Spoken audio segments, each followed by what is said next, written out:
First of all good morning to all of you. तो अपन देखते हैं लेक्चर नंबर 27। तो 26 में लेक्चर नंबर 26 में हमने देखा था मेजर हेड लॉसेस। तो मेजर हेड लॉस देख चुके थे, अब हम देखते हैं minor head loss. Minor head loss, major head loss केवल हमारा एक ही था, वो था फ्रिक्शनल हेड लॉस। अब हम देखते हैं माइनर हेड लॉस कौन कौन से होते हैं। तो मैं बी हेडिंग डालता हूं, वो क्या है हमारा माइनर हेड लॉस। ठीक है, तो देखो माइनर हेड लॉस कौन से होते हैं, माइनर और मेजर, इन दोनों में डिफरेंस क्या है। मेजर हेड लॉस का मतलब तो है जो ज्यादा हो रहे हैं। मान लो हमारे पास जो हेड था, मतलब जो एनर्जी थी हमारी हेड की टर्म में, वो थी 100 मीटर। पानी मेरा यहां से लेकर के 100 किलोमीटर तक जाना है। तो 100 किलोमीटर की डिस्टेंस में बहुत सारी चीजें होंगी, ऐसा तो होगा नहीं सीधा ही पाइप होगा। भाई पाइप क्या है, ज्यादा डायमीटर का है, आगे जाके कहीं पर क्या हो गया, डायमीटर कम हो गया, हो सकता है कहीं पर जाकर दोबारा बढ़ गया, हो सकता है कहीं पर वो मुड़ गया, तो कुछ भी चीजें हो सकती हैं। ठीक है, तो हर एक पॉइंट पर कहीं ना कहीं तो एनर्जी का लॉस होगा ही होगा। एनर्जी मतलब हेड का लॉस होगा ही होगा। तो हमारे जो हेड खत्म हो रहा है, सबसे ज्यादा पार्ट किस में खत्म हो रहा है, वो खत्म होता है यहां से वहां तक जा रहा है ट्रेवल करके। तो ट्रेवलिंग के दौरान जो फ्रिक्शन हो रहा है उसके कारण सबसे ज्यादा लॉस होता है। मान लीजिए 100 मीटर अपने पास अवेलेबल हेड था, एनर्जी थी 100 मीटर, उसमें से मैंने देखा टेल एंड पर, मतलब जहां पर मेरे को जो हमारा एंडिंग पॉइंट है, ये मान लो पॉइंट ए है, ये पॉइंट बी है। तो ए पॉइंट और बी पॉइंट पर ये पाइप मैंने दिखा रखा है, सीधा नहीं है भाई, बहुत सारे पाइप होंगे इसमें, तो डिस्टेंस दिखाई है बस मैंने। यहां पर एनर्जी थी 100 मीटर, यहां पर थी 90 मीटर। तो टोटल मतलब हेड लॉस कितना हो गया, यहां से यहां तक 10 मीटर का लॉस हो चुका है। ठीक है, और इस 10 मीटर में से जो सबसे ज्यादा लॉस हुआ वो हुआ फ्रिक्शन के कारण। कितना हो गया, 9 मीटर लॉस। तो 9 मीटर लॉस तो हुआ है फ्रिक्शन के कारण, बाकी बचा 1 मीटर लॉस। वो किसके कारण हुआ है, छोटी मोटी चीजें होती हैं उनके कारण होता है। छोटी मोटी चीजें जैसे मैं आपको समझाना चाहूं कि अगर आप सीधा आपने 10 रोटियां खा ली, ठीक है, अब आपके अंदर एनर्जी है, अब आप भाग रहे हो, ठीक है, तो आप रनिंग कर रहे हो एक स्ट्रेट रोड पर, आप रनिंग करते करते बिल्कुल सीधे भाग रहे हो स्ट्रेट रोड पर। तो आप रनिंग जब कर रहे हो तो कहीं कभी ना कभी तो आप मतलब रुकोगे, और आप अपने भी छोड़िए, आप क्या है बाइसिकल चला रहे हो, साइकिल चला रहे हो, तो स्ट्रेट रोड पर आपने चला करके मोमेंटम से फिर पैडल पे से पैर हटा दिया, तो साइकिल क्या है कहीं ना कहीं जाकर के तो रुकेगी ही। क्यों रुकी है वो साइकिल अपने आप, क्योंकि नीचे क्या लग रहा है, फ्रिक्शन फोर्स लग रहा है, तो उस फ्रिक्शन के कारण साइकिल रुक रही है। और साइकिल की गति कहां पर धीमी होगी, मान लीजिए रोड सीधा तो था ही, अब रोड कहीं पर मान लीजिए क्या है मुड़ गया, तो जहां पर मुड़ा है वहां पर भी आप थोड़े से ब्रेक लगाओगे। ठीक है, तो आप ब्रेक लगाओगे थोड़े बहुत, तो वहां पर मोड़ पर भी क्या है, उसकी वेलोसिटी कम हुई है। मैं तो वेलोसिटी की बात कर रहा हूं फिलहाल। ठीक है, यहां पर वेलोसिटी को आप एनर्जी लेकर चलना। तो और मान लीजिए कहीं पर क्या हो गया, रास्ता जो सड़क है जो चौड़ी थी वो संकरी हो गई किसी जगह पे, तब भी आप क्या करोगे, साइकिल को स्लो करोगे। तो आप स्लो कब कब कर रहे हो, स्लो कब कब हो रही है, तो कहीं पर छोटे मोटे मोड़ आ रहे हैं, या फिर छोटा हो रहा है रास्ता, या एकदम से वाइड हो रहा है, ऐसी जगह पर तो क्या है स्लो कर रहे हैं अपन। बाकी अल्टीमेटली रुक किसकी वजह से रही है, वो रुक रही है फ्रिक्शन के कारण। तो मेजर हेड लॉस क्या किसमें, जो अपनी वेलोसिटी है, साइकिल की स्पीड है, वो मेजर किसके कारण खत्म हो रही है, फ्रिक्शन के कारण। और छोटे मोटे लॉस कौन से होंगे स्पीड को कम करने वाले, ये हमारे मोड़ हो गया, सकरी सड़क हो गई, ये सब चीजें ऐसे ही यहां पर है। तो बाकी का 1 मीटर जो लॉस हुआ है वो किसके कारण होगा, कि कहीं पर पाइप जो था हमारा डायमीटर उसका कम हो गया, कहीं पर उसका डायमीटर बढ़ गया, या फिर कहीं पर हमारा पाइप मुड़ गया, तो बेंड, इन सब चीजों के कारण क्या होता है, छोटे मोटे लॉस होते हैं। इनके कारण लॉस की वैल्यू कम होती है, इसलिए इनको बोलते हैं माइनर हेड लॉसेस। बात क्लियर है। तो माइनर हेड लॉस हमारे 5 प्रकार के हैं, वो हम देखते हैं। मेजर तो हम कंप्लीट कर ही चुके हैं, अब हम माइनर देखते हैं। माइनर में मैं आपको सबसे पहला वाला बताता हूँ। सबसे पहला जो लॉस है माइनर में, वो कौन सा है हमारा, सबसे पहला लॉस है हमारा माइनर हेड लॉस के अंदर। पहले एक अपन डायग्राम बना लेते हैं, जिससे आपको और ज़्यादा अच्छे समझ में आएंगी चीज़ें। जैसे मान लीजिए ये मेरे पास कोई टैंक था, और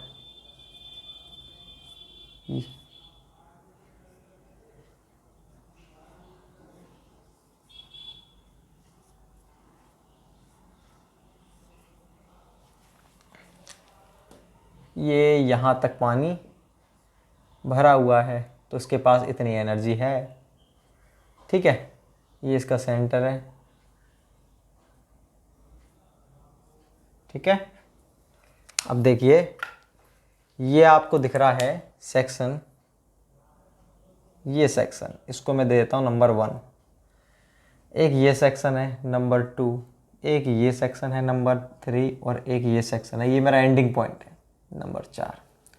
यहाँ पर क्या हो रहा है कि पानी क्या है, एंटर कर रहा है। ये जो पानी है इस पाइप में एंटर कर रहा है सेक्शन नंबर 1 पे, एंटर कर रहा है तो एंट्री में भी कुछ ना कुछ लॉस होगा। क्यों होगा? जब ये एंटर करेगा तो इन किनारों से टकराएगा तभी तो अंदर जाएगा, टकराने से क्या होगा, हेड का लॉस होगा। तो ये कौन सा लॉस होगा हमारा, ये है हमारा एंट्री लॉस। तो नंबर 1 कौन सा है हमारा, एंट्री लॉस, ये तो शॉर्ट में लिख रहा हूं मैं आपको। नंबर 2 देखो, 2 पर क्या हुआ, इस सेक्शन पर क्या हो रहा है, देखो यहां से एंट्री करेगा, एंट्री करने के बाद में ये पाइप का डायमीटर मेरा कम हो गया, कम हो गया। तो कम होते ही दोबारा से यहां पर टकराएगा, पानी टकराएगा तो फिर क्या होगा, इसके एनर्जी का लॉस होगा। ऐसे ही यहां पर देखो तो ये क्या है, यहां पर भी एनर्जी का लॉस होगा। ये कौन सा पॉइंट है, मैंने आपको सारे लॉसेस को एक ही डायग्राम बना दिया है, इसलिए आपको ऐसे समझा रहा हूं मैं। तो ये यहां पर लॉस किसके कारण हुआ है,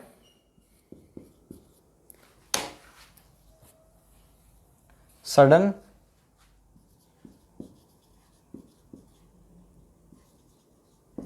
कॉन्ट्रैक्शन, ठीक है। तीसरा हमारा क्या, एकदम से वाइड हो गया है, बड़ा हो गया है, तब भी लॉस होगा, सडन इनलार्जमेंट। इनलार्जमेंट का मतलब क्या होता है, बड़ा होना। और 4 यहां पर क्या होगा, फिर हमारा यहां से पानी हमने खुला छोड़ दिया, एग्जिट, पानी अपना यहां से फ्री हो चुका है। तो जहां पर फ्री होगा वहां पर एटमॉस्फेयर के कांटेक्ट में आएगा, वहां पर भी इसका हेड लॉस होगा। तो ये कौन सा है हमारा, चौथे नंबर का है हमारा एग्जिट लॉस। तो आपको इसमें मैंने 4 ही दिखाए हैं। 5वां कौन सा होता है, वो होता है हमारा due to pipe bend, bend के कारण जो लॉस होता है। तो वो मैं आपको अलग से इसमें दिखा नहीं सकता। तो देखो कौन कौन से लॉस हो गए, माइनर हेड लॉस एक तो होगा यहां पर होगा एंट्री पर, एक होगा एग्जिट पर लॉस, एक होगा सडन जहां पर कॉन्ट्रैक्शन होगा, सिकुड़ेगा पाइप वहां पर होगा, एक पाइप बड़ा होगा वहां पर। तो 4 प्रकार के लॉस तो ये रहे। और 5वां लॉस हमारा कौन सा होता है, 5वां होता है हमारा due to bend, bend of pipe, pipe के बेंड के कारण। तो ये सारे लॉसेज, इनकी वैल्यूज अपन लिखेंगे 1 बाय 1। तो ये लॉसेज को मैंने आपको एक ही डायग्राम में दिखा दिया है। अब मैं आपको 1 बाय 1 देखो, ये जो मैंने लिखे हैं ना 1 2 3 4, ये तो मैंने ये वाले नोटेशंस लिखे हैं, ठीक है ना, ये मैं ए लिख रहा हूं। तो ये जो मैंने लिखे हैं नोटेशन, ये 1 पर कौन सा लॉस हो रहा है, एंट्री लॉस। 2 पर कौन सा हो रहा है, 2 पर हो रहा है सडन कॉन्ट्रैक्शन। 3 पर सडन इनलार्जमेंट, 4 पर एग्जिट लॉस। अब मैं लिखता हूं आपको माइनर लॉसेज को कंप्लीट अपन लिखेंगे। तो आप ऐसा कर सकते हो, इस डायग्राम के जस्ट साइड में तो लिख लेना ये चीजें, और नीचे ऐसे ABCDE ये 5 करके आप क्या लिखोगे, माइनर हेड लॉसेस। तो पहले पहले लिखते हैं अपन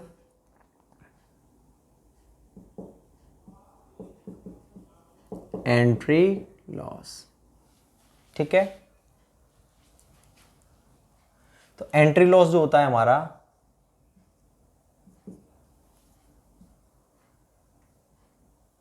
इसको अपन कैसे दिखाएंगे, 0.5 V² अपॉन 2G, ये होता है अपना एंट्री लॉस।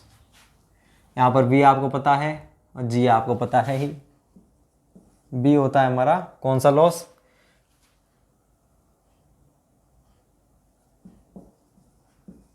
सडन कॉन्ट्रैक्शन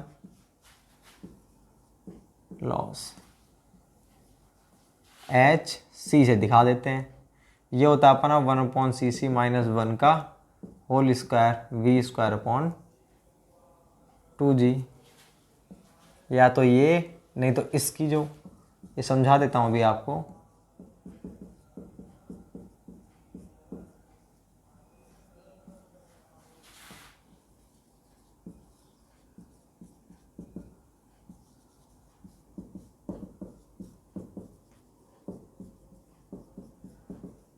देखो पहला लॉस है एंट्री लॉस। तो एंट्री लॉस जो होता है हमारा, वो एंट्री पर होगा, उसकी वैल्यू कितनी होती है हमारी, 0.5 V² अपॉन में 2G होती है, ठीक है। उसके बाद में सडन कॉन्ट्रैक्शन लॉस, इसकी वैल्यू होती है 1/cc - 1 का whole square into V² upon 2G। CC दे रखा है तो अपन इस फॉर्मूले का यूज करेंगे, नहीं दे रखा तो इस कंप्लीट की वैल्यू लगभग 0.5 मान ली जाती है, 0.492 के करीब आती है, 0.5 मान लेते हैं अपन, 0.5 V² अपॉन 2G। तो ये एक ही चीज है। तो यहाँ पर सीसी क्या होता है, कोएफिशिएंट ऑफ कॉन्ट्रैक्शन, जो अपन ऑलरेडी डिस्कस कर चुके हैं।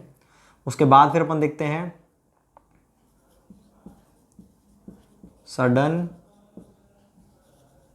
एनलार्जमेंट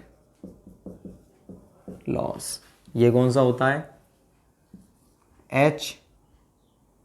HEL बराबर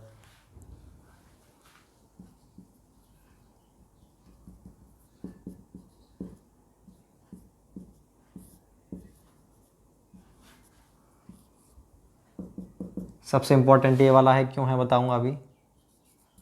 डी है हमारा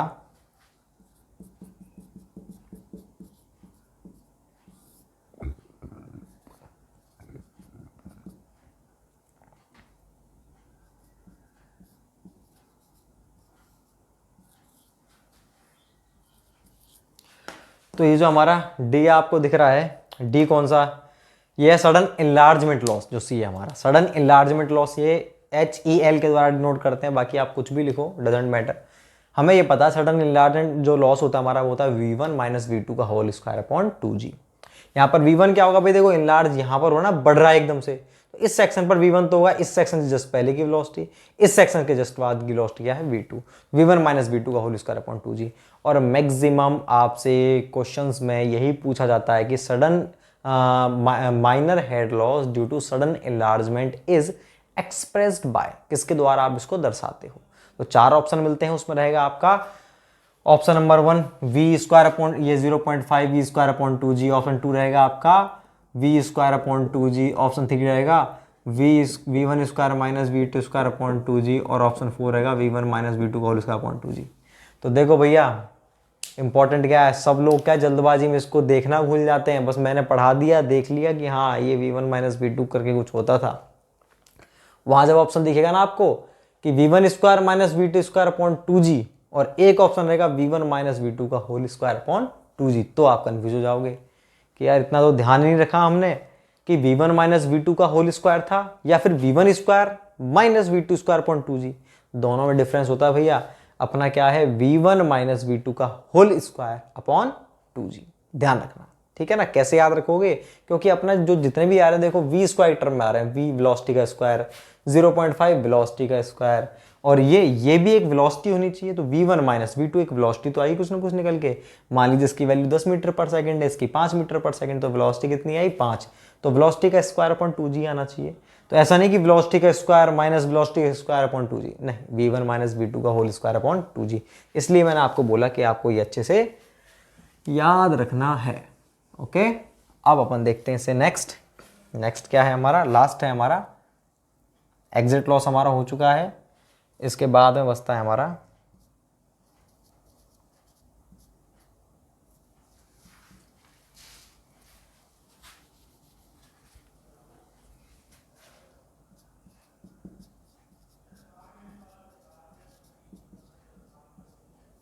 पाइप बैंड लॉस। HB बराबर KV स्क्वायर अपॉन 2G। अब आपको यहाँ तक शायद दिख रहा होगा KV स्क्वायर अपॉन 2G। भाई ये KV स्क्वायर लिखा, ठीक है, KV square upon 2G, KV भाई V स्क्वायर अपॉन 2G, बस K से मल्ट K और आपको लिखना। तो यहाँ पर K क्या होता है? K क्या है? K बराबर बैंड कॉफिशिएंट, ठीक है। K क्या होता है? बैंड कॉफिशिएंट होता है। K के बारे में एक लाइन लिखना चाहूंगा, इसके नीचे ही आप लिख देंगे, उसके नीचे लिख देंगे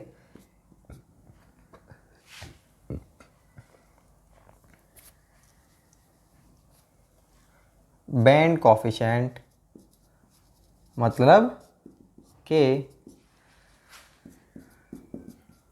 पाइप के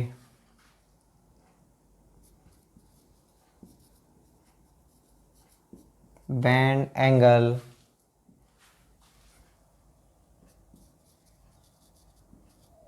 रेडियस ऑफ बैंड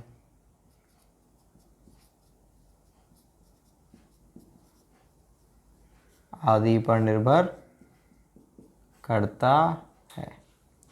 तो बात आती है कि जो हमारा उसके लिए अपन निकालेंगे वो क्या था? KV स्क्वायर अपॉन 2G होता है। मतलब यहाँ पर जैसे यहाँ पर जो फैक्टर था 0.5, यहाँ पर भी 0.5, यहाँ पर कुछ फैक्टर नहीं है, यहाँ पर 1 है, 1 इंटू वी स्क्वायर अपन 2 जो है ना 1 हो गया। ऐसे यहाँ पर क्या आएगा के, यहाँ पर डिपेंड करता है भाई, सही बात है, डिपेंड क्यों नहीं करेगा। हम ऊपर से देख रहे हैं तो हो सकता है पाइप ऐसे करके और यूं मुड़ गया, मतलब 45 डिग्री पे। हो सकता है पाइप बिल्कुल यूं आकर के और 90 डिग्री पे मुड़ गया। हो सकता है पाइप यूं आकर के और 135 डिग्री मुड़ गया। हो सकता है पाइप यूं मुड़ गए, तो किसी पर भी मुड़ सकता है पाइप। देखो ये 45 डिग्री पे मुड़ा है, ये देखो ये एंगल 45 डिग्री है क्या नहीं। हो सकता है 90 डिग्री पे मुड़ गया, हो सकता है ये यहाँ से आप देखोगे तो 135 डिग्री पे मुड़ गया, और या फिर हो सकता है सॉरी यहाँ से आप देखोगे तो 135 डिग्री मुड़ गया, या हो सकता है ये पूरा 180 डिग्री मुड़ जाए। तो किसी पर मुड़ सकता है, तो जितना ज़्यादा वो उसका एंगल होगा मुड़ने का उतना ही ज़्यादा लॉस होगा।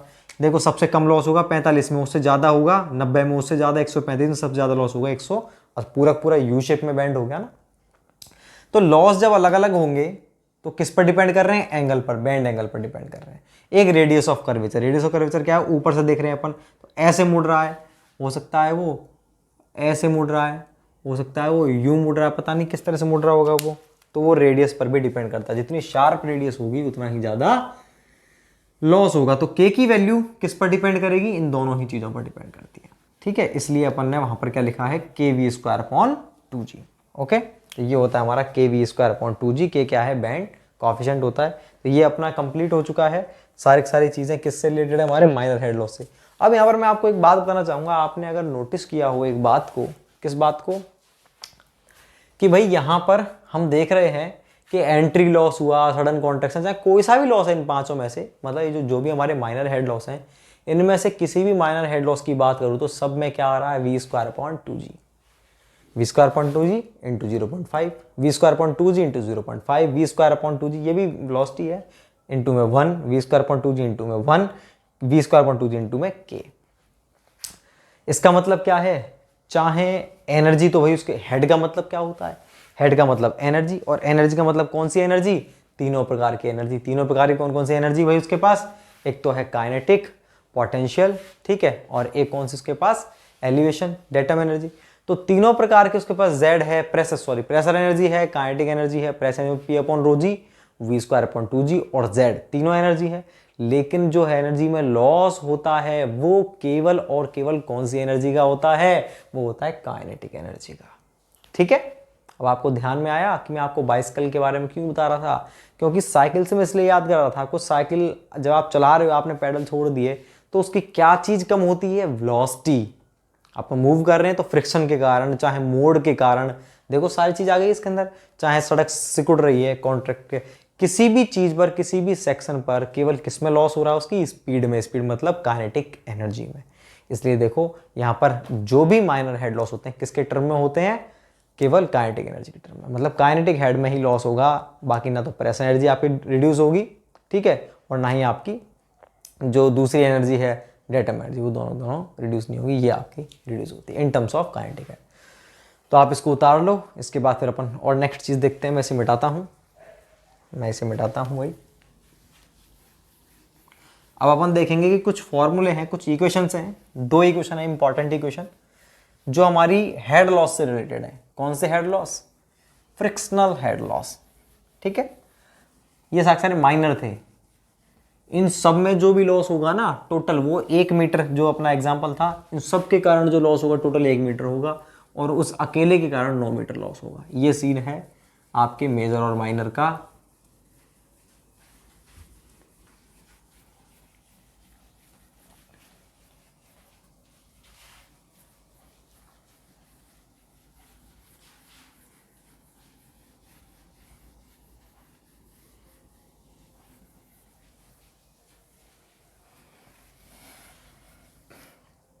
अब अपन करते हैं काम इस पे, नेक्स्ट अपन देखते हैं, नेक्स्ट हेडिंग डालेंगे क्या, इक्वेशंस रिलेटेड टू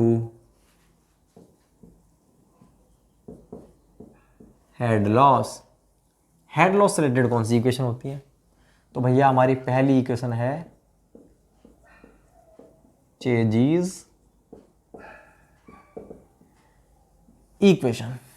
तो इन इक्वेशन के बारे में देखते हैं अपन, क्योंकि इन इक्वेशन से क्वेश्चन बनता है, एक जो भी क्वेश्चन बनते हैं सारे मैं आपसे डिस्कस भी करूंगा। चेजी इक्वेशन की बात करते हैं पहले हम। तो चेजी इक्वेशन क्या होती है, ये हमारी वेलोसिटी की इक्वेशन है जिसमें हेड, देख मैंने क्या लिखा है, इक्वेशन से रिलेटेड टू हेड लॉस, वो इक्वेशन जिसमें हेड लॉस की टर्म आ रही है। तो चेजी के अकॉर्डिंग वेलोसिटी जो होती है v बराबर c root m dot I होती है। ठीक है, ये चेजी ने इक्वेशन दी थी अपनी। तो भाई ये इसकी इक्वेशन है यहां पर। अब हम लिखते हैं c क्या है, m क्या है और i क्या है।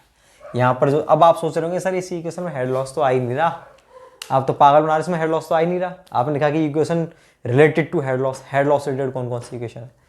तो देखिए भाई यहाँ पर जो हमारा आई होता है ना, आई मैं लिख देता हूँ साइड में, वेयर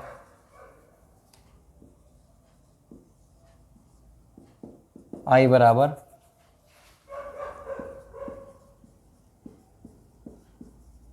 हाइड्रोलिक ग्रेडियंट, आई बराबर head loss per unit length.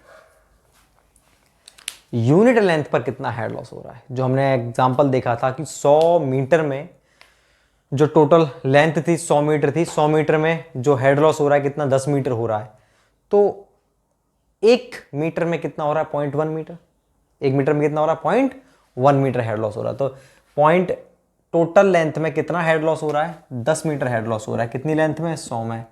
तो ये कितना है, 0.1 मीटर पर मीटर, ऐसे पढ़ेंगे। तो ये क्या कहलाएगा हमारा, आई का मतलब हाइड्रोलिक ग्रेडियंट, कि भाई 1 मीटर पर 0.1 मीटर हेड का लॉस हो रहा है। ये होता है हमारा हाइड्रोलिक ग्रेडियंट। तो अब आप मुझे बताइए हेड लॉस आया कि नहीं आया। तो इस इक्वेशन में मैं इसकी जगह v बराबर c root m dot H L by L लिखता, तो आ गया ना इसके अंदर एच एल। तो ये होता है हमारा आई के बाद हम बात करते हैं m क्या है। m क्या होता है, ये होता है हमारा हाइड्रोलिक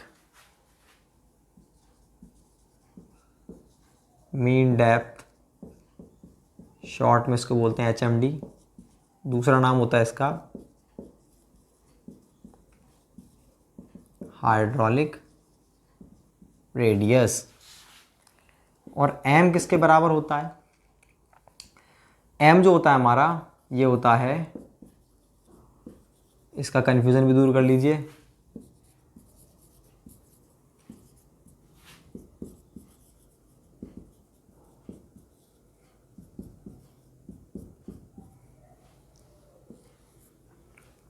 कुछ कहते हैं कि सर m क्या है, एरिया अपॉन पेरीमीटर या wetted area upon wetted perimeter है, क्या समस्या ये, एरिया अपॉन वेटेड पेरीमीटर है या फिर वेटेड एरिया अपॉन पेरीमीटर है या फिर एरिया अपॉन पेरीमीटर है या फिर simply wetted area upon wetted perimeter. तो बात ऐसी है, ये wetted area upon wetted perimeter का रेशियो होता है। तो अब बात आती है वेटेड एरिया और वेटेड पेरीमीटर की क्या समस्या है। भाई ये समस्या है, मान लीजिए मेरा कोई ये टैंक है या कोई चैनल सेक्शन है, ये 2 मीटर इसकी गहराई है, 3 मीटर चौड़ाई, 2 मीटर गहराई। इसमें देखिए इतना पानी बह रहा है, आधा आधा कितना बह रहा है, 1 मीटर डेप्थ का पानी बह रहा है। तो अगर मैं बात करूं इसका एरिया और पेरीमीटर कितना है, तो एरिया है इसका 3 दूनी 6। तो एरिया जो है सिंपली वो है 6 मीटर स्क्वायर। भाई ये 2 है और ये 3 है, रेक्टेंगल 3 दूनी 6 हो गया। और पेरीमीटर कितनी है, तो 2 + 3 + 2, 2 2 4 5 6 7 मीटर। ठीक है, ये तो है सिंपल इसका एरिया और पेरीमीटर। अगर हम बात करते हैं वेटेड एरिया वेटेड पेरीमीटर, तो भीगा हुआ एरिया कितना है, ये जो आपको सेक्शन दिख रहा है इतना ही तो भीगा हुआ है, मतलब 1 मीटर इंटू में 3 मीटर।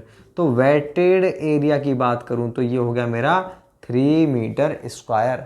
और अगर मैं बात करता हूं वेटेड पेरीमीटर की, तो वेटेड पेरीमीटर कितना होगा, इतना भीग रहा परिधि, यहाँ से यहाँ तक भीगी हुई है, यहाँ से यहाँ तक और यहाँ से यहाँ तक, मतलब 1 मीटर + 3 4 मीटर प्लस में 1 5 मीटर। तो 5 मीटर इसकी वेटेड पेरीमीटर होगी।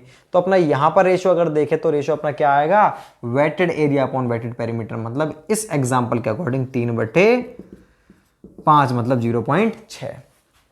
और अगर आप वैसे कर देते ए अपॉन पी, तो आपका क्या आता, 6/7, 1 पॉइंट कुछ आता। ठीक है, तो वो आपका गलत होता। तो wetted area upon wetted perimeter का रेशियो क्या कहलाता है हमारा, वो कहलाता है हाइड्रोलिक मीन डेप्थ या हाइड्रोलिक रेडियस।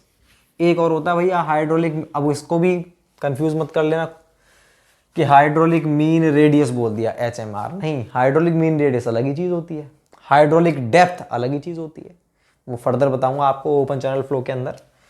तो मैं आपको एक चीज़ बताना चाहूँगा कि अगर हम बात करें कि अगर हम तो क्लोज्ड बाय फ्लो की बात करें CPF की, तो उसमें तो पानी क्या होता है, पूरा भरा होता है, ऐसे फुल भरा होता है। तो मैं देखना चाह रहा हूँ कि इसकी जो है वैल्यू कितनी आती है, ठीक है ना। अपन यही देखना चाह रहे हैं कि इस वाले केस में, जब पूरा क्लोज्ड बाय फ्लो वाले केस में CPF में m की वैल्यू कितनी होती है, अपन डायरेक्टली निकाल के देख लेते हैं।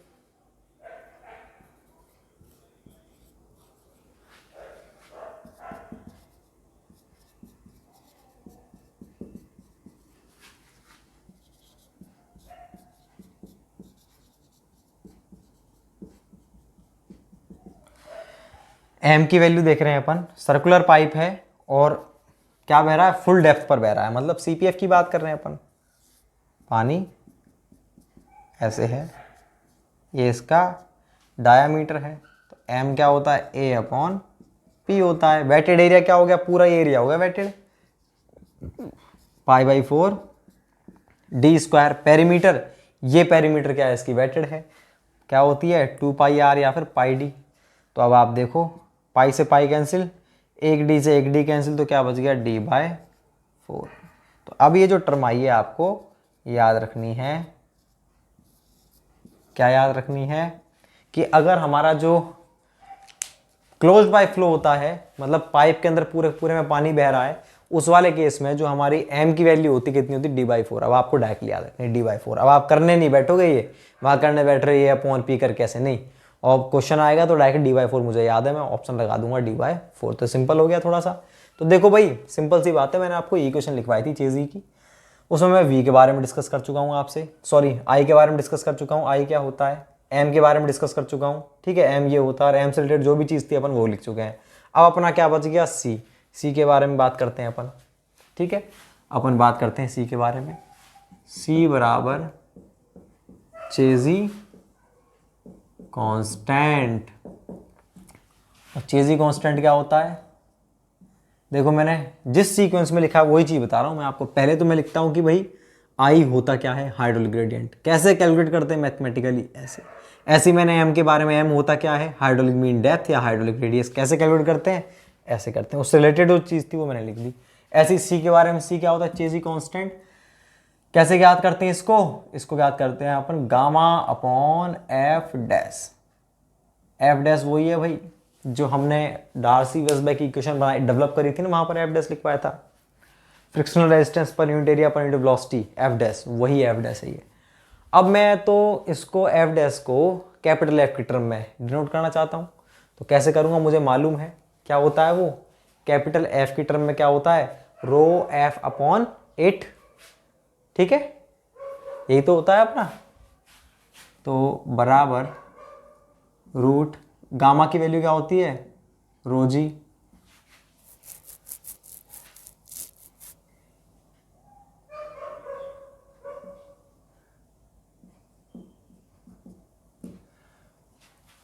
भाई एफ डैश क्या होता था हमारा, एफ डैश और कैपिटल एफ के बीच में ये जो रिलेशनशिप होती थी, एफ डैश बराबर रो एफ बाय 8। तो मैंने एफ डैश की पुट कर दिया रो एफ बाय 8। रो से रो कैंसिल हो गया हमारा, तो बचा क्या हमारा, ये बचा 8g बाय एफ। सी की वैल्यू क्या होगी हमारी, रूट 8g बाय एफ। ये हो गई हमारे सी की वैल्यू। सी की वैल्यू क्यों लिखी है मैंने, क्योंकि ये काम आने वाली है आगे, इसलिए मैंने लिखी है। तो यहां से मेरे को पता चला कि जो यूनिट होती है, यूनिट क्या हो गई इसकी, देखो यूनिट निकालो, रूट एफ तो कांस्टेंट होता है ये, और इसकी क्या होती है, मीटर स्क्वायर पर सेकंड।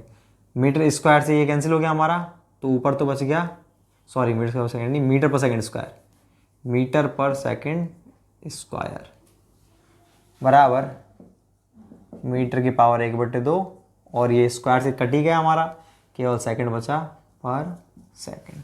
ये तो हो गई इसकी यूनिट, ठीक है। अगर हम बात करते हैं इसकी डायमेंशन की, तो डायमेंशन इसकी हो गई एम, मास तो है ही नहीं इसमें, एल की पावर 1/2, टी की पावर -1। 1। काफ़ी पूछा जाता है भैया, ध्यान रखना इन चीज़ों को। सी की यूनिट है ये, सी की डायमेंशन है। तो सी है तो कांस्टेंट, बट इसकी ये डायमेंशनलेस नहीं है। क्यों नहीं है? क्योंकि इसकी वैल्यू आती है हमारी √8g/f, और 8g/f में f तो होता है कांस्टेंट और g होता है हमारा मीटर पर सेकंड स्क्वायर, एक्सीलरेशन होता है हमारा ये। तो इसकी वैल्यू मीटर की पावर 1/मीटर पर सेकंड स्क्वायर का रूट कर दिया मैंने, रूट किया तो मीटर की पावर 1/2 पर सेकंड, इस तरह से हमारा आया ये। तो डायमेंशन मैंने इसकी कर दी m0 l की पावर 1/2 t-1, ये हो चुका है इसका यूनिट और डायमेंशन। तो डायमेंशनलेस क्वांटिटी है क्या? बिल्कुल नहीं। क्या डायमेंशन होती है? मीटर हाफ पर सेकंड, ठीक है, meter half per second dimension आपको लिखवा दी।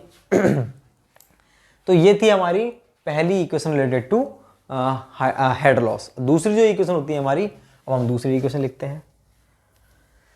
मैं इसे मिटाता हूं। दूसरी इक्वेशन कौन सी है भाई? दूसरी होती है मैनिंग्स इक्वेशन। इसके बारे में भी आपने देखा होगा, पढ़ा होगा।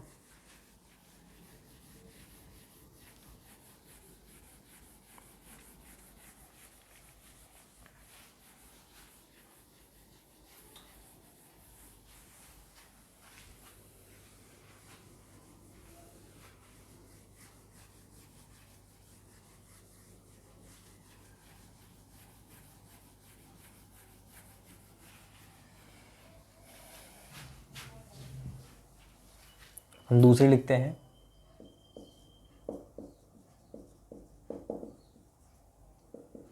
Manning's equation.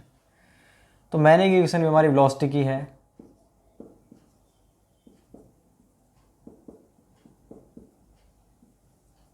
ये होती है हमारी मैनिंग इक्वेशन। v बराबर 1/n m की पावर 2/3 i की पावर 1/2। ये भी, इसमें भी देखो आप, i क्या होता है पता है? वही HL/L। मतलब ये भी हेड लॉस, ये वाली इक्वेशन भी हेड लॉस रिलेटेड है कि नहीं? बिल्कुल है। अब मैं यहाँ पर आपको i और m के बारे में नहीं लिखवाऊंगा, n के बारे में लिखवाऊंगा। n क्या होता है? n बराबर, इसको बोलते हैं अपन मैनिंग्स कांस्टेंट या रफनेस कांस्टेंट या रगोसिटी कोएफिशिएंट। ठीक। अब मैं आपको एक चीज लिखवाना चाहूंगा इसी के अंदर,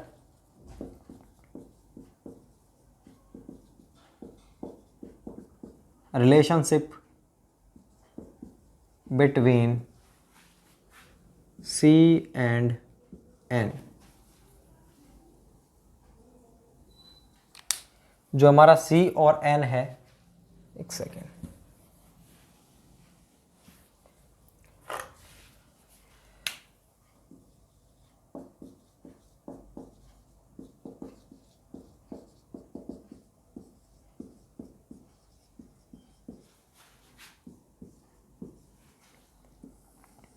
C और N के बीच में रिलेशनशिप क्या होगी भाई? एक चीज आप छोटी सी करेक्ट कर लेना, जो पिछला वाला जो इक्वेशन थी चेज़ इक्वेशन, उसको नंबर 1 डाल देना है, इक्वेशन नंबर 1 डाल देना, और इसको इक्वेशन नंबर 2 डाल दीजिए आप, ठीक है। तो C और N के बीच में मुझे रिलेशनशिप बनाना है। तो पहली इक्वेशन किसकी थी? वेलोसिटी की, v बराबर c√mi। दूसरी इक्वेशन थी हमारी वेलोसिटी की। तो मैं एक और दो को इक्वेट कर दूं, मतलब बराबर कर दूं, क्योंकि दोनों क्या है? वेलोसिटी है। तो मैं दोनों को बराबर कर दूंगा, बराबर रख दूंगा कि इक्वेशन 1 बराबर इक्वेशन 2, तो वहां पर मेरा N और C के बीच में रिलेशनशिप डेवलप हो जाएगी, और जो कि मुझे चाहिए। तो मैं क्या करता हूं? Equating equation 1 and 2। तो 1 तो थी हमारी c.√mi का मतलब क्या है? m की पावर 1/2 i की पावर, भाई √mi था, रूट का मतलब 1/2 ही तो होता है। तो m की पावर 1/2 और i की पावर 1/2 बराबर 1/n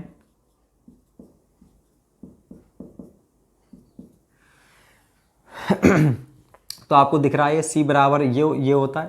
तो i की पावर 1/2 से i की पावर 1/2 तो कैंसिल हो गया। तो बचा क्या हमारा? c m की पावर 1/2, 1/n m की पावर 2/3। तो c बराबर 1/n, ये m की पावर 2/3 बटे m की पावर 1/2, ये नीचे चला जाएगा ना, जब आप इसको ऊपर भेजोगे तो 2/3 में से 1/2 घटाओगे तो 1/6 आएगा। तो c बराबर m की पावर 1/6 अपॉन n।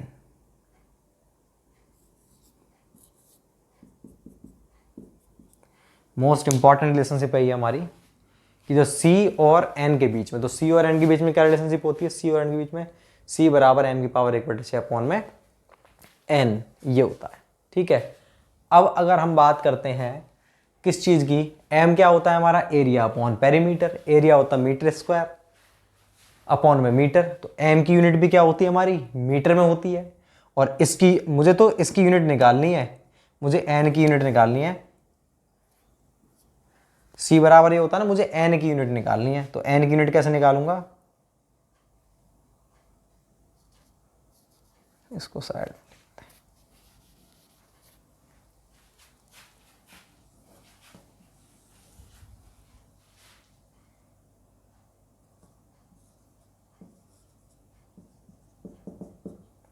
यूनिट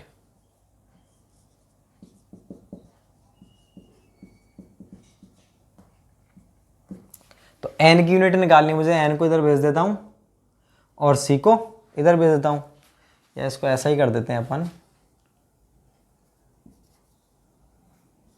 भाई n को इधर भेज दे, यहीं पर कर दिया, n बराबर m की पावर 1/6 अपॉन में c। ठीक है, तो यूनिट n की यूनिट क्या होगी हमारी, n की जो यूनिट है वो हो गई मीटर की पावर 1/6 अपॉन इसकी यूनिट, मीटर की पावर 1/6 अपॉन इसकी यूनिट क्या थी हमारी, c की यूनिट क्या थी हमारी, मीटर की पावर 1/2 पर सेकंड, यही तो थी, बराबर मीटर की पावर 1/6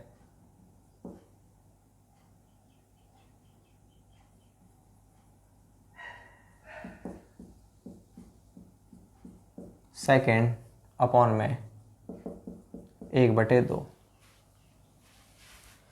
तो ये ऊपर जाएगा, तो 1/6 माइनस 1/2, 6 एलसीएम ले लिया हमने, क्या आएगा 1 माइनस 3, कितना आया भाई, 6 एलसीएम ले लिया, 6 एक आ जाएगा, 2 तिया 6 3 आ जाएगा, 1 माइनस 3 माइनस 2/6 बराबर माइनस 1/3।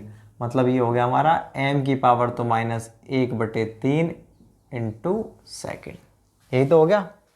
तो हमारा जो m है, सॉरी n, मैनिंग्स कांस्टेंट की यूनिट क्या होगी हमारी, यूनिट होगी मीटर की पावर माइनस 1/3 पर इंटू सेकेंड। तो इसकी डायमेंशन देखें तो मास तो इसमें है ही नहीं, लेंथ कितनी है माइनस 1/3, टाइम कितना है 1। फिर से बता देता हूँ जिनको समझ नहीं आया, ये मैंने केवल सिंपली आपको एक इक्वेशन लिखवाई है, मैनिंग इक्वेशन, n बराबर मैनिंग कांस्टेंट होता है, इसको अपन रफनेस कांस्टेंट भी बोलते हैं, रागोस्टी कांस्टेंट भी बोलते हैं, कोफिशिएंट। अब मेरे को रिलेशनशिप बनानी है किसके बीच में, c और n के बीच में। तो c और n के बीच में कैसे रिलेशन बनाऊंगा मैं, इक्वेटिंग, भाई पहली इक्वेशन वेलोसिटी की थी, दूसरी भी, दोनों को बराबर कर दिया। तो पहली इक्वेशन ये थी c रूट एम आई, रूट की जगह मैंने m की पावर 1/2 आई की पावर 1/2 लिख दिया, और इसकी जगह मैंने ये लिख दिया, ये एच डी उतार दिया। यहाँ से मैंने देखा तो c, इससे ये कैंसिल हो गया, m नीचे चला गया, तो ये क्या बचा मेरा, c बराबर 1/n m की पावर 2/3 अपॉन m की पावर 1/2। मैंने n को इधर भेज दिया, तो n बराबर m की पावर 1/6 अपॉन c, या कहा जाए c बराबर m की पावर 1/6 अपॉन n, एक ही बात है। तो ये मेरा n आ चुका है। n की यूनिट निकालनी है तो कैसे निकालेंगे, इसकी यूनिट पता है मेरे को मीटर होती है, तो मीटर की पावर 1/6, और इसकी यूनिट क्या होती है c की होती है मीटर की पावर 1/2 अपॉन सेकेंड, सेकेंड ऊपर चला गया, मीटर 1/6 मीटर 1/2, तो ये वैल्यू क्या आती है, मीटर माइनस 1/3 इंटू सेकेंड, इसकी डायमेंशन लिख दी। तो ये तो हमारी दो ही इक्वेशन थी जो इंपॉर्टेंट थी। इनसे क्वेश्चंस क्या क्या बनते हैं भाई, ये हमारे डायमेंशन लेस होते हैं, इनकी डायमेंशन होती है यूनिट, और इनकी इक्वेशन के बारे में पूछते हैं। 3 क्वेश्चन तो ये हो गए। अब देखो भाई, सेम इक्वेशंस हम यूज करेंगे कहाँ पे, ओपन चैनल फ्लो में। तो ओपन चैनल फ्लो में भी इन्हीं इक्वेशन का यूज होता है, लेकिन ओपन चैनल फ्लो के अंदर इक्वेशन कुछ ऐसी ही रहेगी, वहां पर बस नोटेशंस चेंज कर देंगे। क्या कर देंगे भाई, ओपन चैनल फ्लो में यहां पर m की जगह तो रख देंगे r, और i की जगह रख देंगे s। ठीक है, वो क्यों रखते हैं वही देखेंगे अपन। एम की जगह तो आर, मतलब एम को तो क्या बोलेंगे आप, होता वही है। एम का मतलब यहाँ पर क्या, हाइड्रोलिक मीन डेप्थ या हाइड्रोलिक रेडियस, वहां पर भी आर का मतलब यही है। लेकिन आपको आर दिख रहा है, इसका मतलब बात हो रही है ओपन चैनल फ्लो की, और एम दिख रहा है तो किसकी हो रही बात, क्लोज बाय फ्लो की। इस कहने का मतलब मेरा इतना सा है कि मैनिंग्स इक्वेशन और चेज इक्वेशन दोनों का यूज ओसीएफ सीपीएफ दोनों में होता है, बस नोटेशंस चेंज होते हैं, ठीक है। और आई यहाँ पर क्या होता है, हाइड्रोलिक ग्रेडियंट, वहां पर हेड लॉस स्लोप के अकॉर्डिंग होता है, तो वहां पर आई का मतलब होता है स्लोप, तो वहां पर अपन आई को रिप्लेस करते हैं एस से। इस चीज को मैं आपको लिख देता हूं किसमें, नोट के रूप में। क्या लिख देते हैं अपन, चेजी व मैनिंग्स इक्वेशन का यूज ओसीएफ में भी किया जाता है जहां एम के स्थान पर कैपिटल आर व आई के स्थान पर एस का यूज करते हैं। तो वहां पर क्या हो जाएगी भाई, v बराबर C root R S and v बराबर 1/n r to the power 2/3 s to the power 1/2। ये होता है हमारा कहाँ पर, ये होता है हमारा ओपन चैनल फ्लो के अंदर। तो ये कुछ बातें थी हमारी इक्वेशंस किससे रिलेटेड, ये हमारे कोएफिशिएंट से रिलेटेड थी। अब हम बात करते हैं कॉम्बिनेशन ऑफ पाइप की, पाइप कॉम्बिनेशन की बात करते हैं। पाइप कॉम्बिनेशन हमारे कितने प्रकार के होते हैं, उनमें क्या चीज़ें होती हैं, वो चीज़ अपन देखते हैं। इसी थोड़ा सा इंक्रीज कर देना 30। चलो भाई अपन अब नेक्स्ट देखते हैं इसके अंदर। मैं इसे मिटाता हूँ, मैं इसे मिटा देता हूँ और अपन नेक्स्ट जो हेडिंग है वो देखते हैं वो क्या है।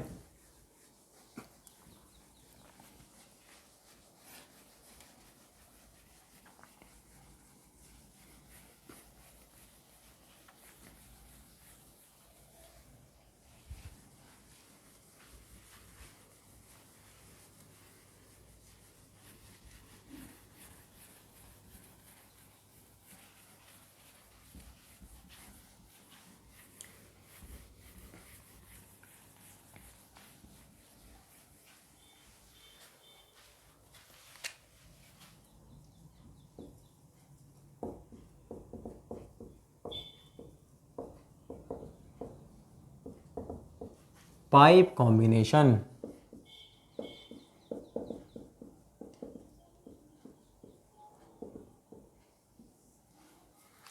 देखो भैया पाइप कॉम्बिनेशन का क्या प्रभाव पड़ता है वो चीज़ हमको देखनी है बस। तो पाइप को हम दो तरीके से यूज़ कर सकते हैं। एक तो कैसे भाई, एक तो पाइप है मेरे पास कौन सा 100 mm डायमीटर का, और उसी में मैंने आगे जाकर के क्या कर दिया, मैंने लगा दिया 150 का, आगे जाके 200 का, और फिर से मैंने 100 का कर दिया। तो ये जो कॉम्बिनेशन है ये कौन सा कॉम्बिनेशन है, डिफरेंट डिफरेंट डायमीटर के पाइप हैं ये, D1 D2 D3 ऐसे डिफरेंट डिफरेंट डायमीटर है। इनको मैंने लगा रखा है एक के बाद एक, मतलब सीरीज में। अगर मैं पाइप को सीरीज में लगाता हूं तो क्या होता है, अगर आप पाइप को सीरीज में लगाते हो तो जो हमारा डिस्चार्ज होता है वो होता है कांस्टेंट, मतलब जितना डिस्चार्ज इसमें है उतना ही उसमें होगा, उतना ही इसमें, उतना ही इसमें। क्यों, क्योंकि भैया हमको किसने बोला था, ये कॉन्टिन्यूटी इक्वेशन है कि पाइप के प्रत्येक सेक्शन पर डिस्चार्ज की वैल्यू कांस्टेंट होगी। A1 V1 बराबर A2 V2 बराबर A3 V3। तो मतलब A1 V1 A2 V2, मतलब आपको दिख रहा है इसमें A1 A2 A3 ये टर्म्स आ रही हैं, इनका मतलब ये कि एरिया चेंज हो रहा है। तो इसका मतलब क्या है कि कॉन्टिन्यूटी इक्वेशन यहाँ पर वैलिड होगी इसका मतलब डिस्चार्ज जो है प्रत्येक सेक्शन पर हमारा कांस्टेंट होगा। तो हर सेक्शन पर हर पाइप में डिस्चार्ज तो है कांस्टेंट। तो चेंज क्या हो रहा है, चेंज हो रहा है हमारा हेड लॉस। यहाँ पर हेड लॉस अलग होगा, HL2 HL3 HL4 जितने भी लग रहे हैं, तो सभी पाइप के अंदर हमारा हेड लॉस क्या होता है, डिफरेंट डिफरेंट होता है। कौन से केस में? ये होता है हमारा सीरीज के केस में। भैया देखो सीरीज पैरेलल वाली बात बहुत जगह मिलेगी आपको। जैसे कि अगर मैं कहूँ, जैसे अपना उसमें होता है इलेक्ट्रॉनिक्स में होता है हमारा, ठीक है, किरचॉफ्स लॉ, वहाँ पर भी सीरीज पैरेलल, यहाँ पर भी सीरीज पैरेलल। तो बहुत सारी जगह आपको सीरीज पैरेलल देखने को मिले। वहाँ पर दो ही चीज़ होती है सीरीज पैरेलल के केस में, कि वहाँ पर तो क्या वोल्टेज और करंट की बात हो रही थी हमारे, कहाँ पर, किरचॉफ लॉ वगैरह में, ठीक है। एक चीज़ कांस्टेंट रहती है, दूसरी चीज़ वेरी करती है पहले केस में, मतलब सीरीज वाले केस में। तो हमारा पैरेलल वाले केस में दूसरी चीज़ कांस्टेंट, तो पहली चीज़ वेरी करेगी। ऐसे ही यहाँ पर है, यहाँ पर सीरीज के केस में क्या चीज़ कांस्टेंट है? डिस्चार्ज कांस्टेंट है, तो हेड लॉस चेंज कर रहा है। और अगर ये पाइप पैरेलल लगे हो, पैरेलल का मतलब क्या है? पहले मेरे पास एक पाइप था 100 mm डायमीटर का, जिस पाइप को मैंने क्या कर दिया, आगे मैंने तोड़ दिया उस पाइप को, और उस पाइप में से मैंने 3 पाइप निकाल दिए। मतलब ये मान लीजिए आप, पीछे से डिस्चार्ज जो आ रहा था मेरा, वो आ रहा था मेरा 100 मीटर क्यूब पर सेकंड। वो पानी 3 पाइप में डिवाइड हो गया, 1, 2 और 3, और तीनों पाइप कैसे लगे हुए हैं? पैरेलल। ऐसे ही पैरेलल है कि नहीं? ये तीनों ही पाइप मेरे पैरेलल हैं। पैरेलल हैं तो इस वाले केस में मेरा डिस्चार्ज कांस्टेंट नहीं होगा। अब भाई ये थोड़ी हो रहा है कि ये अगर इसी पाइप में देखते तो Q1, Q2, Q3, Q4 सारे कांस्टेंट है। ये तो पाइप ही अलग अलग हो गए। जब पाइप ही अलग अलग हो गया, मेरे को क्या मालूम कि ये वाला पाइप डायमीटर क्या है, इसका क्या है, इसका क्या है? तीनों का मान लो अलग अलग हो सकता है, तीनों का सेम, कुछ भी हो सकता है, मुझे नहीं मालूम। ये तो पाइप ही अलग अलग हो गए। आप यहां से देखो ना, यहां से अब आगे आगे देखो, पाइप ही अलग अलग हो गई, इनका कोई मतलब ही नहीं है। तो ये इंडिविजुअल वर्क करेंगे, इंडिविजुअल वर्क करेंगे। इसका मतलब क्या है कि इन तीनों ही पाइप के अंदर जो डिस्चार्ज है वो रहेगा डिफरेंट, Q1, Q2, Q3। लेकिन जब ये एक, इनकी लेंथ क्या है? सेम है, इनकी लेंथ सेम है, और तीनों ही पाइप पैरेलल लगे हुए हैं, तो इन तीनों ही पाइप के अंदर जो मेरा हेड लॉस है वो क्या रहेगा? कांस्टेंट। हेड लॉस सेम रहेगा, HL HL HL। देखो क्या सीखे आप? हम इतनी सी बात सीखे हैं कि अगर हमारे डिफरेंट पाइप हैं, ठीक है, अगर हमारे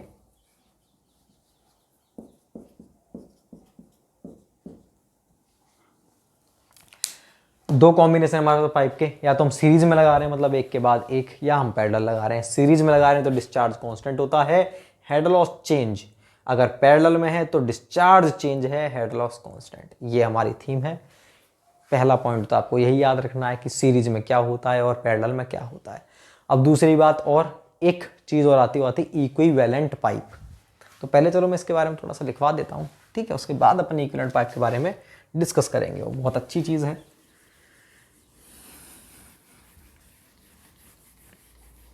पहले अपन देखते हैं पाइप इन सीरीज। इसमें लिखते हैं अपन, जब पाइप को सीरीज में लगाया जाता है तो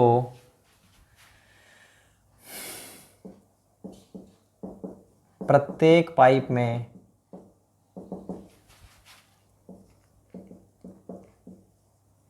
डिस्चार्ज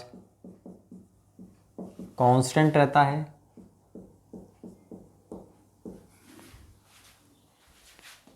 जबकि head loss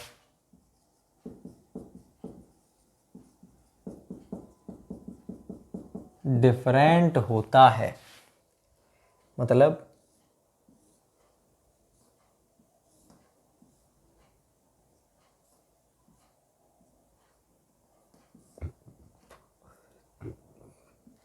D1, D2, D3 तीनों डायमीटर अलग है, तीनों में डिस्चार्ज Q, Q और Q। और हेड लॉस इसमें HL1, इसमें HL2 और इसमें HL3। Q बराबर कांस्टेंट, HL बराबर डिफरेंट। ये सिंपल सा स्टेटमेंट था हमारा सीरीज का, वो मैंने आपको लिखवा दिया। अब हम बात करते हैं किसकी? इक्विवेलेंट पाइप की। तो मैं उसको इसी में लिख देता हूं कि इक्विवेलेंट पाइप के बारे में अपन डिस्कस करेंगे ही। तो अपन बात करते हैं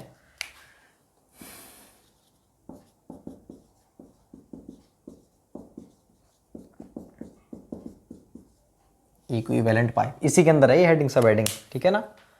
अब देखो इक्विवेलेंट पाइप क्या होता है। अब भाई मेरे पास 3 पाइप हैं अलग अलग डायमीटर के, यहां से यहां तक। अब इसमें मान लो डिस्चार्ज तो कांस्टेंट है, ये डिस्चार्ज वैल्यू मान लीजिए कितनी, 100 मीटर क्यूब, ठीक है।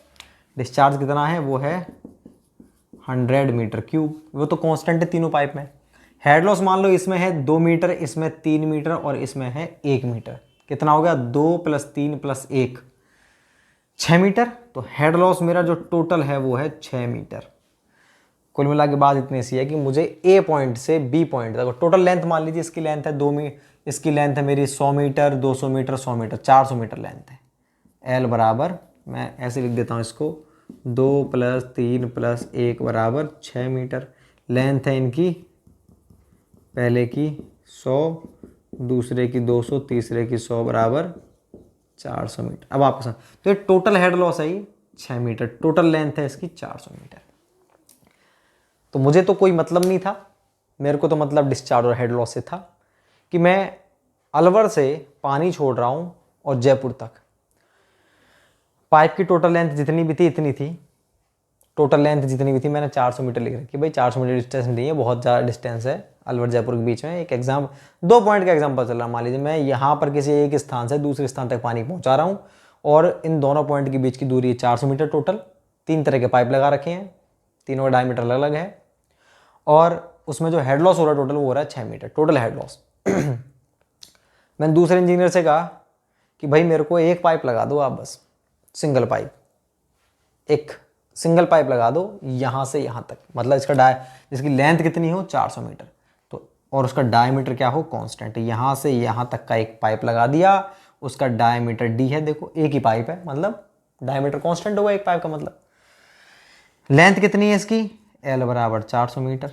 और मैं कह रहा हूँ कि इस पाइप का जो डिस्चार्ज है वो भैया 100 ही रहना चाहिए, 100 मीटर क्यूब पर सेकेंड। और इसमें जो टोटल हेड लॉस है यहाँ से यहाँ तक, वो भी टोटल कितना होना चाहिए, 6 मीटर, ऐसा पाइप।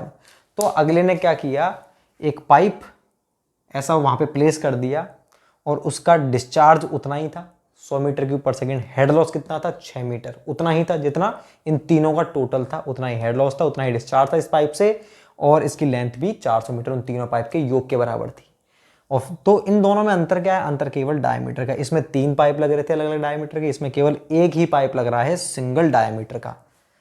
तो ये जो पाइप है, इस पाइप को हम क्या बोलेंगे, इसका इक्विवेलेंट पाइप। सब कुछ सेम है भाई, सब कुछ सेम है भाई, 2 चीज होती है, इसका डिस्चार्ज, इसका जो डिस्चार्ज इसके बराबर है, इसका जो हेड लॉस है इन तीनों के टोटल हेड लॉस के बराबर है। बस मेरे को तो मतलब ही नहीं था, मैं अंदर घुस के थोड़ी देख रहा हूं कि आपने एक पाइप लगा रखा है कि 3 पाइप लगा रखे हैं। मैंने तो बस ये देखा कि मेरे यहाँ पर हेड लॉस जो है एंड वाले पॉइंट पर total discharge 100 metre cube per second मिलना चाहिए मेरे को, और हेड लॉस बस 6 मीटर होना चाहिए, तो मेरे को वो चीज़ मिल गई। अब मैं अंदर ज़मीन में घुस के नहीं देख रहा कि पाइप आपने कौन से डाले हैं। तो 2 जनों ने अलग अलग पाइप डाले, एक ने तो ये डाला था पाइप, एक ने पाइप ये डाले थे। तो फायदा किसको होगा, इसको। फायदा क्यों होगा, इसको एक ही पाइप डालना पड़ा। तो इसके अंदर क्या है, आपको जब आप 3 तरह के पाइप डालोगे तो यहाँ पर जॉइंट लगाने पड़ेंगे, जॉइंट लगाओगे, जॉइंट का खर्चा अलग से होगा, तो ये वाला महंगा सिस्टम बैठेगा और ये वाला सस्ता सिस्टम बैठेगा।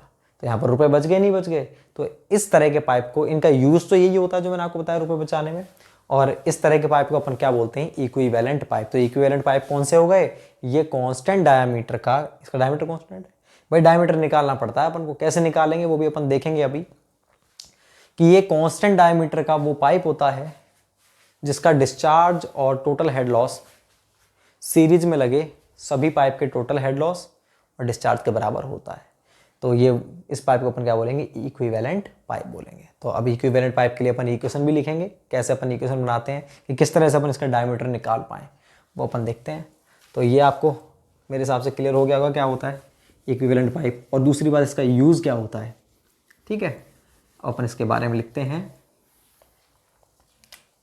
पहले लिख लेते हैं अपन, यह कांस्टेंट डाया का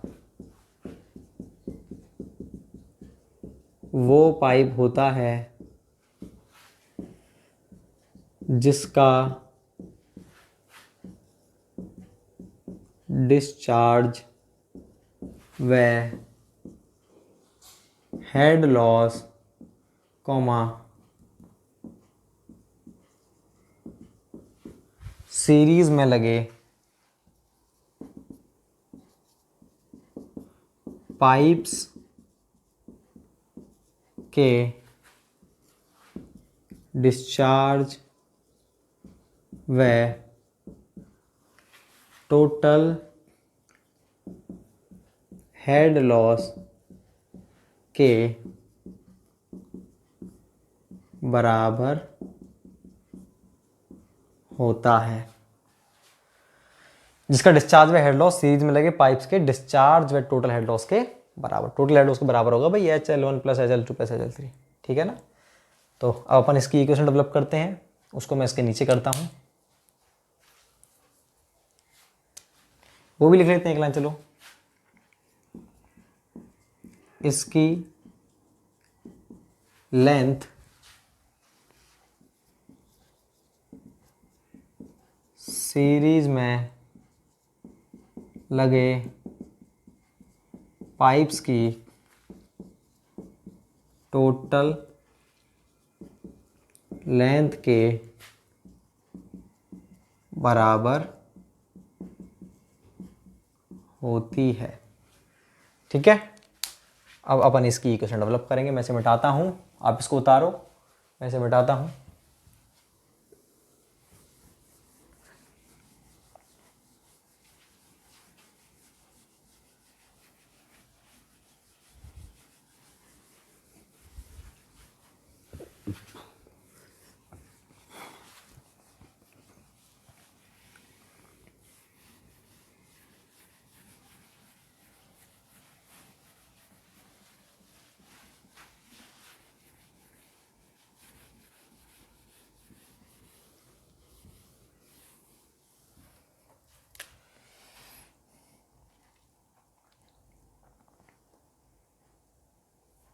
इसी में लिख देंगे अपन क्या,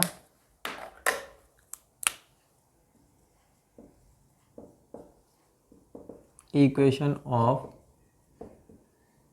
equivalent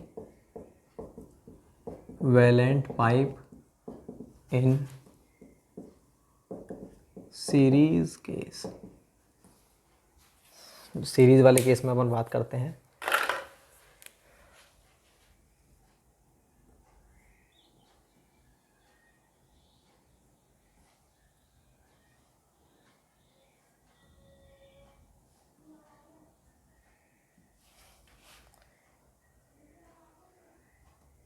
D1 D2 D3 HL1 HL2 HL3,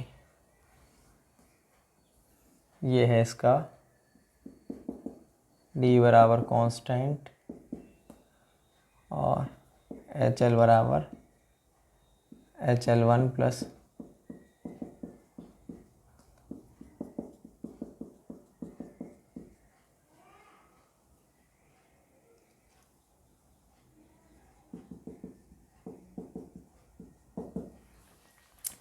तो भाई अपन देखो जानते हैं HL बराबर, यही तो होता है इस वाले केस में। ये अपना इक्विवेलेंट पाइप है, उसका हेड लॉस क्या होगा, इन तीनों के हेड लॉस के योग के बराबर होगा। तो हेड लॉस क्या होता है हमारा, FLV स्क्वायर अपॉन 2GD होता है, मुझे ये मालूम है। ये हो गया F, इसकी लेंथ कितनी है L1, वेलोसिटी क्या होती है discharge upon area, discharge upon area क्या आएगा इसका डायमीटर, तो एरिया भी लगवा भाई। वेलोसिटी क्या Q अपॉन A1 इस वाले की, पहले वाले की, इसका एरिया अपन लिख देते हैं यहाँ पे। एरिया तो आप रहने दीजिए, डायमीटर ठीक है। तो मैंने इसकी जगह क्या लिखा है FL, पूरा लिख देते हैं चलो पहले, तो आप सोचोगे बाद में कहाँ से लिख दिया था मैंने।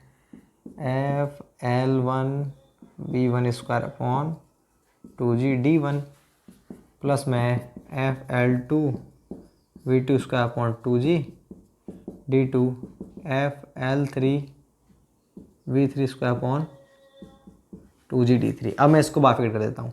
देखो FL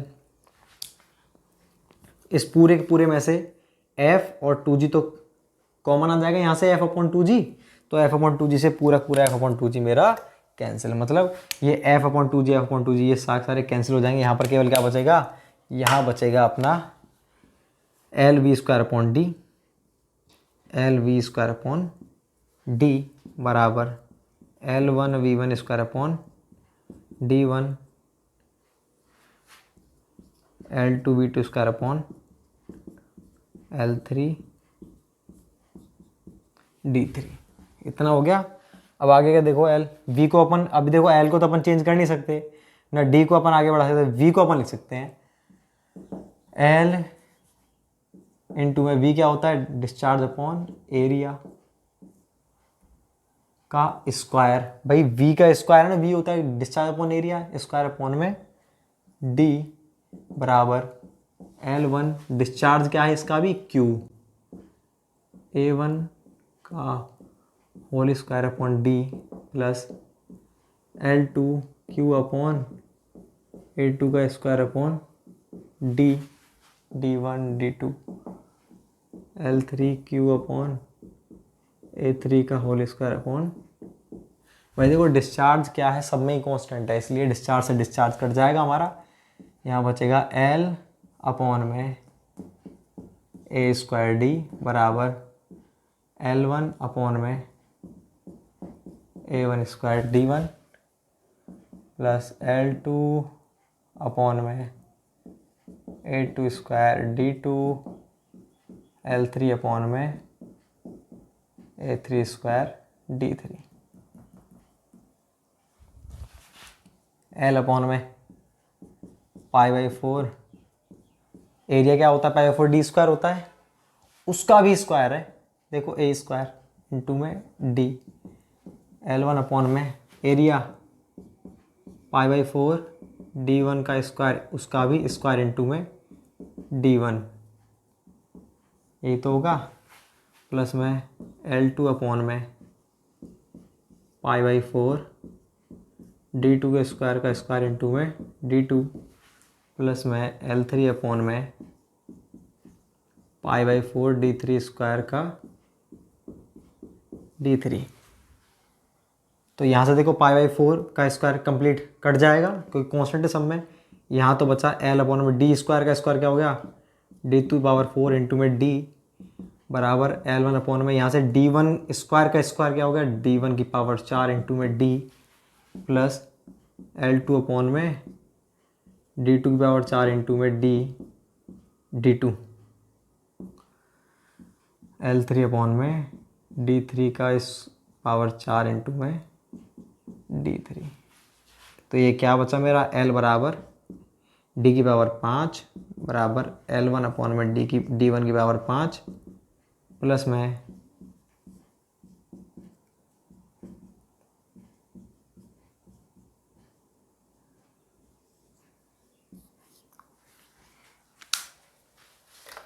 समटाइम्स अपन इसको बोलते हैं क्या,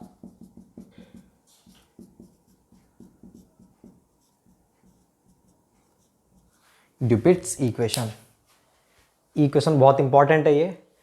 तो ये सारा मैंने आपको केवल वो क्या करवाया, इसका डेरिवेशन वैसे काम का नहीं था, लेकिन आपको समझाने के लिए कि किस तरह से अपन ने इसको निकाला है। कुछ नहीं किया मैंने, केवल सिंप्लीफाई किया यार, कुछ नहीं किया। एच एल बराबर H L one H L two H L three के बराबर होता है। इक्विवेलेंट पाइप जो होता है उसका हेड लॉस इन तीनों के हेड लॉस के योग के बराबर होता है। मुझे क्या करना है, मुझे तो ये करना है कि इक्विवेलेंट पाइप का डायमीटर निकालना है डी। कैसे निकालूंगा, इस तरह से निकालूंगा। तो मुझे ये इक्वेशन पता थी, इसको मैंने लिख दिया F L V square upon two G D, F L one V one square upon two G D one, ये लिख दिया मैंने। आगे मेरा एफ अपॉन टू जी क्या है, कॉन्स्टेंट, वो मैंने काट दिया। क्या बचा, L V square upon D. यहाँ पर देखो वी को अपन क्या लिख सकते हैं, क्यू अपॉन ए, क्यू अपॉन ए का होल स्क्वायर हो गया। ये क्यू क्या है, सब में कॉन्स्टेंट है तो क्यू अपना कट चुका है। केवल बचा एल अपॉन ए की पावर ए स्क्वायर इंटू डी। भाई ये टर्म ध्यान रखना, क्यू कैंसिल हो चुका है, क्यों, क्योंकि क्यू क्या है हमारा constant, A square D A one square. अब एरिया क्या होता है, pi by four D square. तो इस तरह से मैं सिंप्लीफाई करते चला गया, तो ये इक्वेशन ये आ गई। अब ये मेरी यहाँ पर क्या है, यहाँ ये भी लिख देते हैं अपन, हेयर कैपिटल बराबर L one plus L two plus L three है। अब क्या है, आपको मान लो क्वेश्चन में दे दिया दो पाइप दे दिए, दो पाइप सीरीज में लगे हुए हैं, एक का डायमीटर, एक की लेंथ है 200 मीटर और उसका डायमीटर है कितना भी दे दिया, ऐसे उसकी दूसरे वाले पाइप की लेंथ और डायमीटर दे दिया। मतलब आपको क्या क्या दे रखा है, L1 दे रखी है, L2 दे रखा है, डायमीटर दे रखा है। अब आपसे कह रहा है इक्विवेलेंट पाइप बताओ, उसका डायमीटर बताओ इक्विवेलेंट पाइप का। क्या करोगे आप, इक्वेशन का यूज करोगे। L1 आपको दे रखा है, D1 दे रखा है, L2 दे रखा है, D2 दे रखा है। L क्या होता है, इन दोनों का योग L हो गया। इस इक्वेशन द्वारा D आ जाएगा, नहीं आ जाएगा, इस तरह से अपन D को निकालते हैं। तो इक्विवेलेंट पाइप का डायमीटर तुरंत अपन निकाल सकते हैं इसकी सहायता से। ठीक है भाई, तो ये था हमारा क्या, इक्विवेलेंट पाइप निकालने का सीरीज वाले केस में। अब अपन पढ़ते हैं पैरेलल पाइप वाली चीज़ पढ़ते हैं अपन। तो अपना ये सीरीज का हो चुका है, तो दूसरा कॉम्बिनेशन पैरेलल पाइप का वो अपन लिखते हैं। मैं इसे मिटा रहा हूँ भाई, पाइप इन सीरीज हो चुका है। अब देखते हैं अपन पाइप इन पैरेलल। पैरेलल वाले को पढ़ेंगे, उसमें इतना डिटेल में नहीं लिखेंगे क्योंकि अपन पहले ही पढ़ चुके हैं इक्विवेलेंट पाइप क्या होता है, ये क्या है, वो क्या है। तो वहाँ तो अपन शॉर्ट में लिखेंगे एक दो चीज़ें जो काम की है।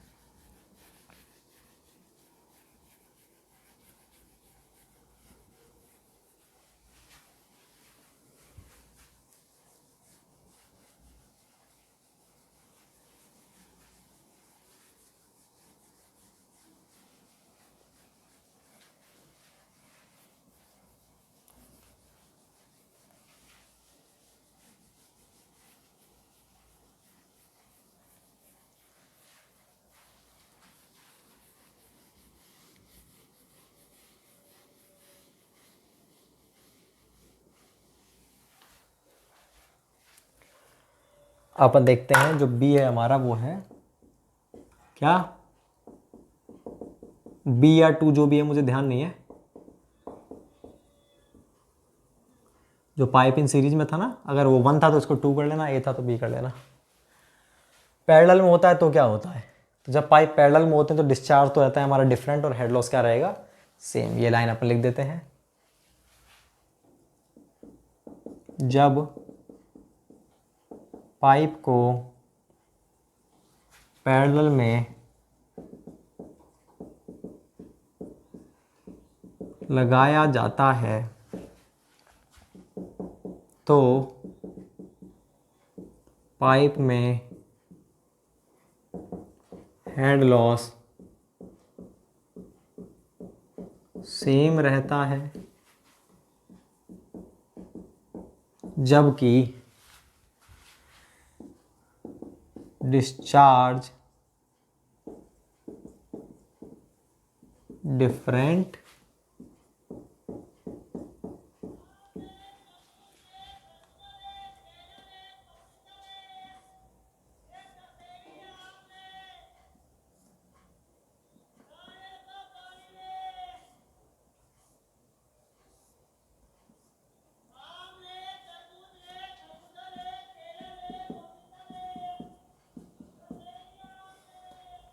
तो ये पाइप पैरेलल में लग रहे हैं तो इनमें हमारा डिस्चार्ज तो क्या रहेगा,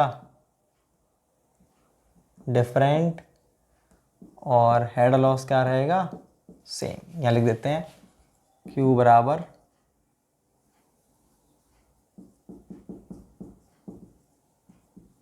डिफरेंट और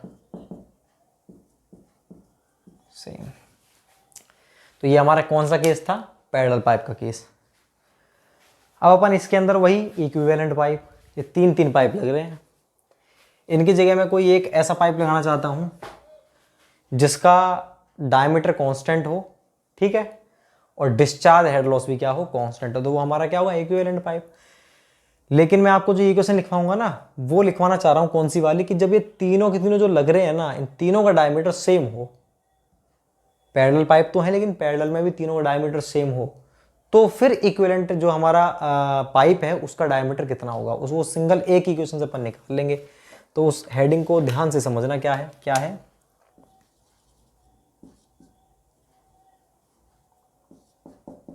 diameter of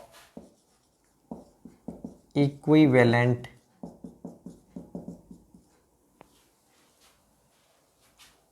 pipe for parallel pipe of same dia. ये चीज ध्यान रखना, केवल उसके लिए ये वाली क्वेश्चन जो मैं लिखवा रहा हूं।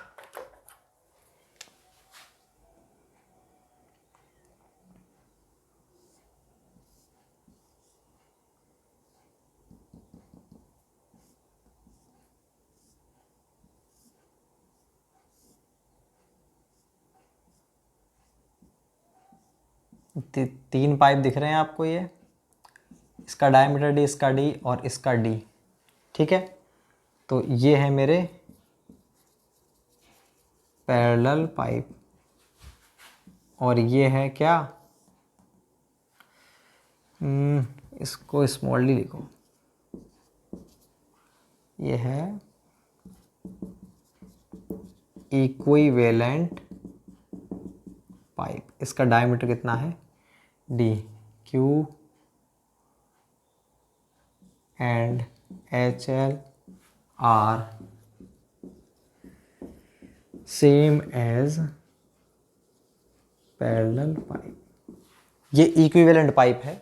ये कंडीशन समझना क्या है भाई, ये तीन पाइप लगे हुए हैं पैरेलल, उनका डायमीटर सेम है, पैरेलल पाइप है लेकिन तीनों का डायमीटर क्या है, सेम। ये केस नहीं है, इनमें तो अलग अलग है, तीनों का डायमीटर सेम है।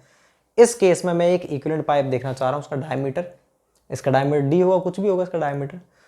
तो इन तीनों से जो डिस्चार्ज और जो इसका हेड लॉस है वो क्या रहेगा, इक्विवेलेंट में सेम रहेगा। ये तो सेम सी कंडीशन है, मैंने दोबारा नहीं लिखवाया कि इक्विवेलेंट पाइप वो होता है, वो अपन सीरीज में पहले लिख चुके हैं। तो इस वाले केस में डी कैसे निकालेंगे अपन, डी अपन निकालेंगे डी बराबर एन की पावर 2/5 इंटू में स्मॉल डी। सिंपल सी इक्वेशन है, दिमाग ही नहीं लगाना।